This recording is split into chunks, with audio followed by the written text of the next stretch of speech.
જય ગણેશ મિત્રો. આજે આપણે આવી ગયા છે ગોધરાથી 8 કિલોમીટર દૂર પોપટપુરા ગણેશ મંદિર. ગોધરા નજીક આવેલું આ ગણપતિ મંદિર અહીંયાના સ્થાનિક લોકો માટે આસ્થાનું કેન્દ્ર છે. આ મંદિરનો ઇતિહાસ વર્ષો વર્ષ જૂનો છે.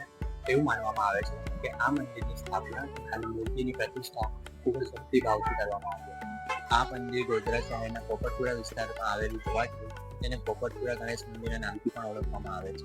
ઘણા ભક્તો માને છે કે અહીંયા બિરાજમાન ગણપતિ દાદાની પ્રતિમા અત્યંત તેજસ્વી અને ચમત્કારી છે.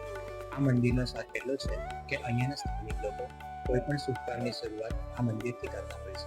આ મંદિરનું બાંધકામ પરંપરાગત હિન્દુ સ્થાપત્ય શૈલી મુજબ કરવામાં આવ્યું છે. સામાન્ય રીતે ગણપતિ દાદાની સૂંઢ ડાબી બાજુ હોય છે, પરંતુ અહીંયા ગણપતિ દાદાની સૂંઢ જમણી બાજુ એટલે કે દક્ષિણમુખી હોવાનું વિશેષ મહત્વ છે. દર મહિને ગણેશ ચોથના દિવસે અહીંયા વિશેષ પૂજા અને મહાઆરતીનું આયોજન કરવામાં આવે છે અને હજારોમાં ભક્તો અહીંયા દર્શન કરવા માટે આવતા હોય છે. આ મંદિર ગોધરાની સંસ્કૃતિ અને ધાર્મિક આસ્થાનું પ્રતીક છે.